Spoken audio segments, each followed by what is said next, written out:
Inside that cavern of light and shadow stood Commander Elias Ward, alone, his hands deep in the wounded heart of a starship.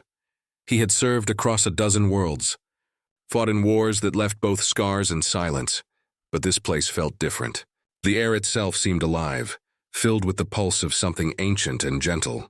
Lunara had been called many things by explorers, a world of silver oceans, a place where even the wind carried song. But to Elias, it felt like a whisper of peace that he had long forgotten existed. The Dauntless. His ship stood before him with one thruster torn apart from a recent patrol. He worked methodically, tightening bolts and muttering under his breath like a man holding conversation with the machine itself. The Dauntless had seen things no human should. He trusted its engines more than he trusted most people. Sometimes when the quiet became too heavy, he spoke to it as if it could answer. The hangar echoed softly with his voice, the rhythm of tools clicking against metal. He never expected anyone to be listening, until a small sound drifted from the open doorway. A light melodic voice, curious, innocent. When he turned, a small Lunari girl stood watching him. Her eyes were large and violet, glowing faintly in the dim light. Silver hair framed her delicate face, glimmering like threads of starlight. She wore the flowing robes of the Lunari kin, translucent fabrics that seemed spun from mist. Her presence felt almost unreal, as if a dream had wandered into his workshop. The girl tilted her head as she studied the damaged thruster, then looked at Elias with a kind of fearless curiosity that only children possessed. Her father must have been one of the engineers working on the outpost. But what caught Elias most was how she seemed to look not at his hands or the machine, but through them, as if searching for something deeper. She asked why humans talked to their machines, and Elias, surprised yet amused, gave the kind of quiet smile that softened the hard edges of his face.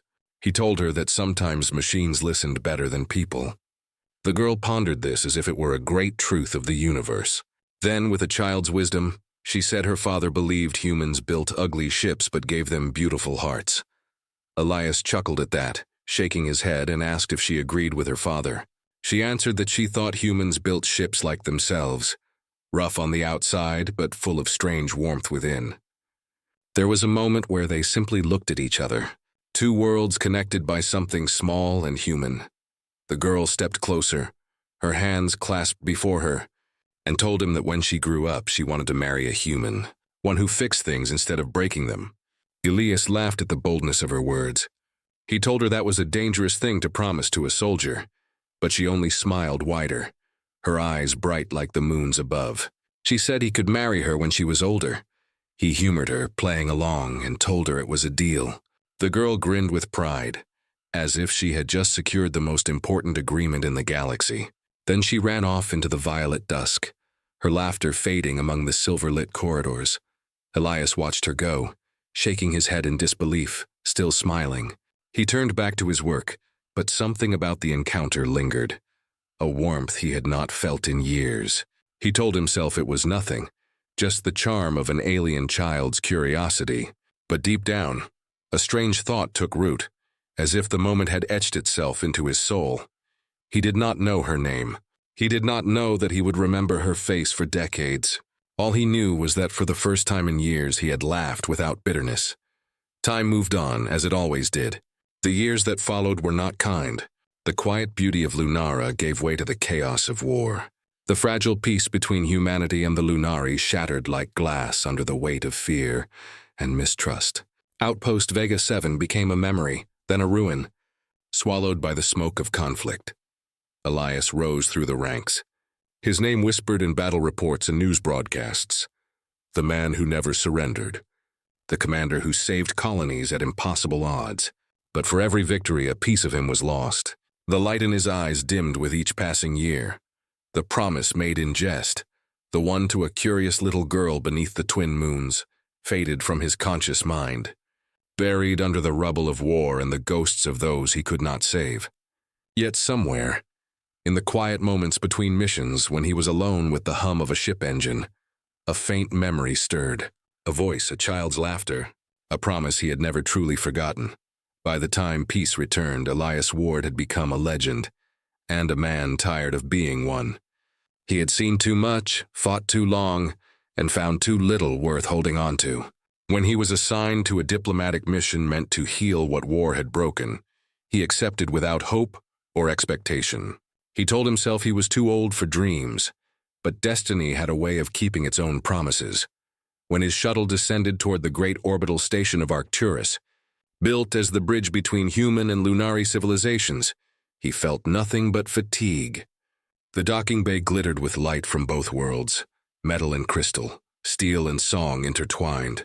Delegates, soldiers, and envoys stood waiting under banners of peace, and among them, one figure stood still, watching him as if the years had never passed. She was tall now, radiant, her silver hair braided with strands that caught the light like threads of living crystal. Her eyes, still violet, still calm, met his across the crowd, and in that instant the years between them fell away. He did not know her name, but he knew that look. The little girl from Lunara had come back. Elias Ward stood frozen for a long moment, lost in the impossible familiarity of her face. The hangar of the Arcturus station shimmered with light from both suns, reflecting off silver armor and blue glass. Around him greetings were exchanged. Hands were shaken, but all sound blurred into silence. He saw only her, the Lunari woman whose gaze seemed to reach through time itself. When she stepped forward, her movements were graceful, deliberate, carrying the composure of a diplomat and the quiet confidence of someone who had seen her share of storms. She introduced herself as Ambassador Lyra of Lunara, and her voice carried that same melodic tone he had once heard echo through the hangar of Vega 7 so many years ago. He did not speak at first. He only stared, the truth slowly dawning upon him. The child he once met, the one who had promised to marry him when she grew up, now stood before him. No longer a dream, no longer a memory, but real and breathtaking. The crowd parted around them, the universe seeming to hold its breath as they exchanged polite words that carried the weight of something much deeper. Lyra smiled faintly, her expression calm yet bright with recognition. She said she had waited a long time to meet the man who had once made a promise among the stars. Elias, caught between disbelief and a strange joy, found himself laughing softly, a sound he had almost forgotten how to make. He told her that he never expected her to remember, but she did. She had carried that small moment in her heart through the chaos of years, just as he had unknowingly done. From that moment, their paths intertwined once again. The days that followed were filled with the duties of diplomacy. The Arcturus station served as the neutral ground for both species, humans in dark uniforms, Lunari in flowing robes, their languages weaving together in cautious harmony. Elias was tasked with overseeing the joint restoration program, repairing both physical structures and the fragile trust between their peoples. Lyra, as one of the lead ambassadors, worked beside him to establish a future neither side believed was possible. Their conversations began as formal briefings, schedules, protocols, agreements. But slowly, inevitably, they drifted into something more human.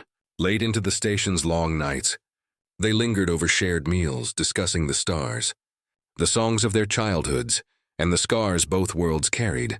Lyra told him how the war had reached Lunara's surface, how her people had learned to survive in the glow of twin moons and in the shadow of human fire. Her father, once an engineer who designed peaceful machines, had died trying to protect the very bridges the war destroyed. It was his dream, she said, that one day Lunara and Earth would share the same sky without fear. Elias listened in silence, understanding that kind of loss too well. He spoke of his own battles, of soldiers who never returned home, and the weight of being called a hero when he felt nothing but emptiness inside. He told her he had seen too many stars go dark and too many promises fade with them. But Lyra had a way of speaking that softened even those words. She told him that stars never truly die. They just change form, becoming the dust that births new worlds.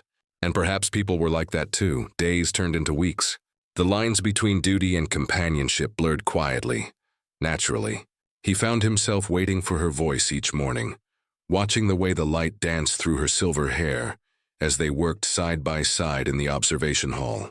She would often hum softly, Lunari melodies that sounded like water and wind, and he would pause just to listen. When she spoke of her home, her eyes would brighten, painting images of luminous forests and crystal seas that shimmered under Lunara's moons. She invited him to visit the surface one day, to see where the silver trees grew and the rivers sang. He smiled and told her he would, though deep inside he wondered if his place was still among living things. There were others around them too.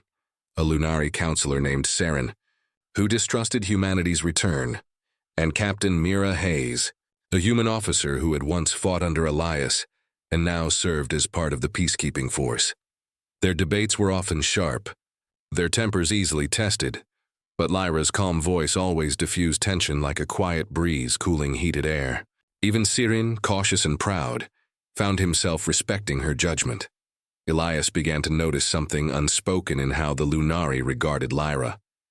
They looked to her not just as an ambassador, but as a symbol, a child of Lunara who had grown during the darkest years and refused to let hope die. And though she spoke with authority and grace, there were moments when her eyes softened as they met his, carrying the faint echo of that curious girl who once walked into his hangar. One evening, the station lights dimmed early due to a power recalibration. The observation dome glowed softly with reflected starlight. Lyra and Elias found themselves alone there, surrounded by silence and the endless sweep of space. Through the vast glass, the planet Lunara turned below, its silver oceans reflecting the twin moons like mirrors. They stood side by side, speaking quietly of how far they had come, not just as individuals but as species once divided by fear. Elias watched the reflection of her face against the stars, realizing how much peace he found simply in her presence. She turned to him then, her voice soft, almost hesitant, as she said that when she was a child, she thought humans were loud and strange, but that he had been kind. She said he fixed things. He fixed people. He fixed her. For a long moment, Elias could not answer. He felt the words sink deep, touching something fragile within him. When he finally spoke, his voice was low and steady. He said that he was broken too, and perhaps they had been fixing each other all along. The space between them grew smaller. No grand gesture, no sudden movement, just the quiet understanding that something old and sacred had found new life. From that night on, nothing needed to be said aloud. Their bond deepened not through words but through shared silences, through small glances that spoke entire stories. Even the station seemed to change around them, the halls less cold, the stars somehow closer. For the first time in years, Elias began to believe in something beyond survival. He believed in the fragile, beautiful possibility of connection, the kind that endures across war, years, and worlds. The days on Arcturus Station drifted into one another like slow-turning constellations. Peace took time to grow, and so did trust. But both began to take root in ways that surprised even the cynics. Every treaty signed, every shared mission completed, was a small act of healing for two civilizations that had nearly destroyed each other. Elias found himself in the center of it all, not by choice, but by quiet circumstance.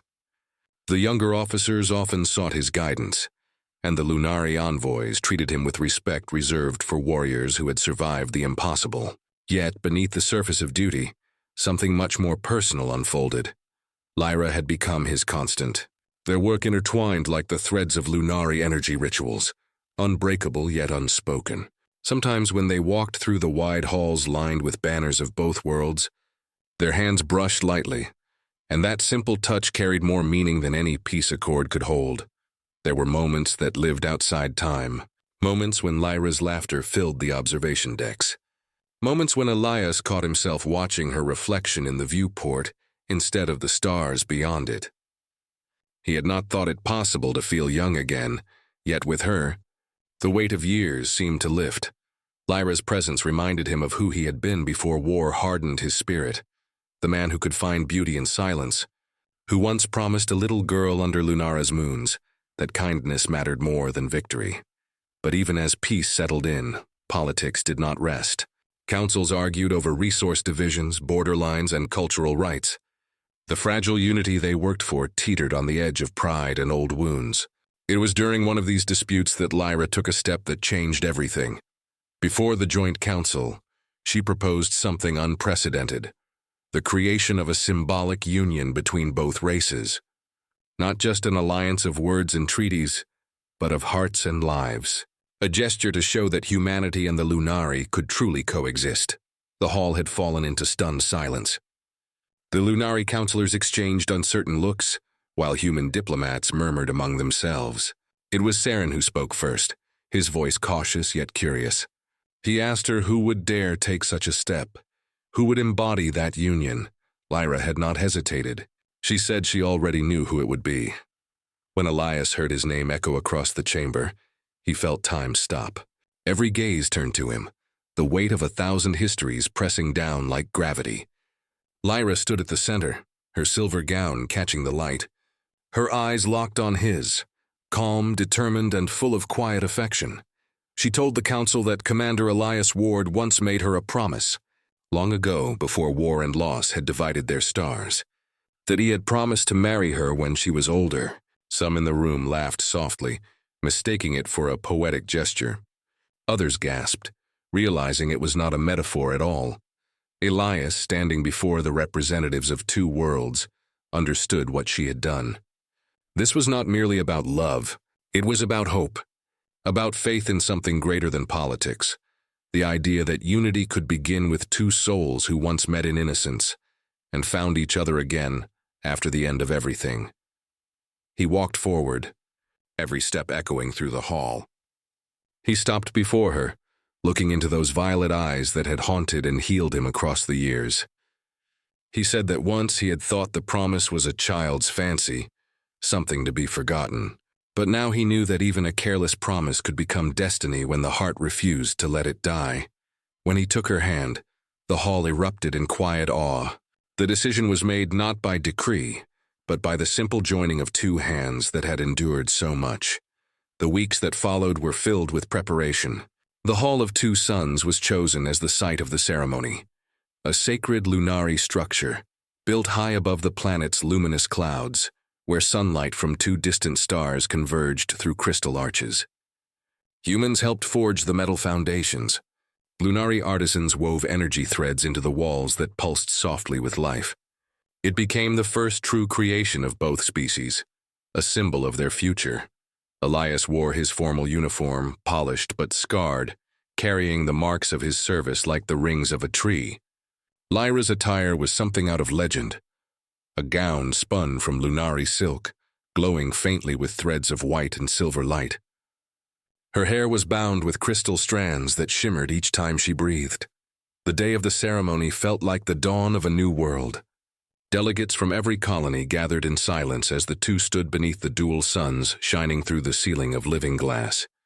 There were no speeches about war or politics, no declarations of victory or defeat, only the sound of vows, spoken with steady voices that carried all the weight of what had been lost and what could still be found.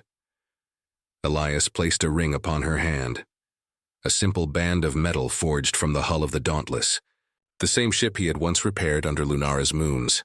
He said that with this ring, he kept the promise he never meant to make, but always hoped to fulfill. Lyra raised her hand, her voice trembling with emotion as she performed the Lunari essence binding, threads of living energy spiraling from her palms, weaving around their joined hands until their hearts pulsed in sync. She said that with this bond, she claimed the heart that was always meant to meet hers. The officiant's voice resonated through the hall, ancient yet alive, declaring them bound by the laws of both worlds, by will, by spirit, and by love. As the final words faded, the Lunari energy threads brightened, swirling upward like streams of silver fire. Applause rose from every corner of the hall. For the first time in generations, humans and Lunari cheered together. Lyra turned to Elias, her eyes shining not with ceremony, but with tenderness. She guided his hand gently to her abdomen. Beneath his palm, he felt the faintest movement, the pulse of a new life. She whispered that their child already agreed with the union. And Elias, overwhelmed by emotion, smiled through tears he could not stop. Around them, the lights of two suns merged into one golden hue, casting their shadows together on the marble floor. No longer two figures, but one silhouette. It was more than a marriage. It was a promise fulfilled across decades, a bridge between stars built not by treaties or weapons, but by hearts that refused to forget. Years passed. The war that had once scarred the stars became nothing more than stories told by old veterans and teachers. The names of the fallen were carved into monuments on both worlds, and beside them stood the statues of Elias Ward and Lyra, the human commander and the Lunari scientist who turned a promise into peace. Their union had not only ended a conflict, it had reshaped two civilizations. The child they brought into the world, Aaron, was neither fully human nor fully Lunari. His eyes shimmered like silver seas, his heartbeat carried two rhythms, and his laughter sounded like music from both skies. For the first time, humanity and the Lunari saw their future not as separate but as one. Elias and Lyra raised him in the Hall of Two Suns, where peace meetings continued to be held. They taught him about both worlds, how humans built strength through struggle, and how Lunari found wisdom in stillness. The boy grew surrounded by light and harmony, unaware that once his parents had stood on opposite sides of a battlefield. The galaxy slowly healed. New trade routes opened.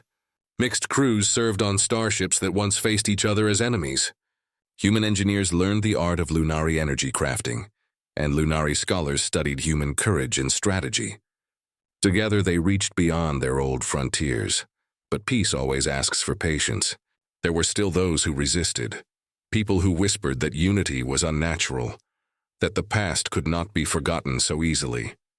One night, an extremist group attacked a convoy carrying the first joint colonization team.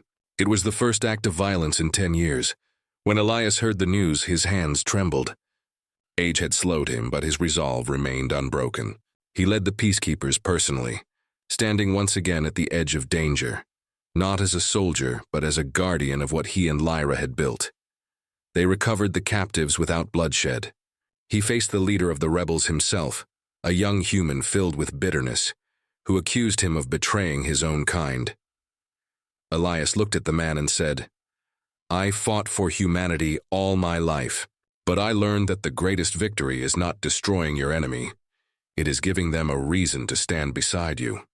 Those words, recorded by a dozen cameras, spread across every channel. They became part of a generation's education, a quote written in classrooms, etched in the hearts of those who had never known war. In time, age finally came for Elias.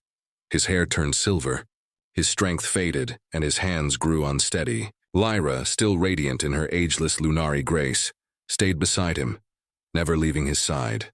Their son had grown into a respected diplomat, bridging colonies across 3 sectors. One quiet evening, Elias sat by the viewport of their home, looking out at the endless stars. The twin suns were setting beyond the horizon of Lunara, painting the sky in gold and violet. Lyra joined him, her hand resting gently on his shoulder. He smiled faintly and whispered, "Do you remember the first time I saw those suns?" She nodded. "You thought they were fire. I told you they were hope?" He laughed softly. "You were right. They still are." The silence that followed was peaceful, the kind of silence filled with memories too vast for words. Elias closed his eyes, his breathing calm and steady. He said he had seen enough darkness to last 10 lifetimes, but if he could choose his last sight, it would always be her face under these 2 suns. When his heartbeat finally stilled, Lyra did not cry. She placed her forehead against his and whispered in her native tongue, "We will meet again, my light." Then she released him into the soft luminescence of the hall, where Lunari tradition said souls turn into starlight. For days, both species mourned. Ships from Earth and Lunara aligned in orbit, releasing streams of silver and gold particles that merged in the vacuum, a ritual of unity. His ashes were scattered across both worlds, carried by the same winds that once separated them. Years later, when Lyra too returned to the stars, their son Aaron established the Ward Velen Academy, a school where humans and Lunari studied side by side. Its emblem showed 2 intertwined constellations, one human, one Lunari, joined by a single ring of light. Under that symbol, new generations grew up believing that love could be stronger than war, and that a single promise, no matter how small, could shape the fate of galaxies. Legends say that when the twin suns of Lunara set at their lowest point, Two figures appear in the light, a human man and a Lunari woman, walking hand in hand across the horizon. The people call them the Keepers of the Promise, because some lights never fade. They simply move to the stars.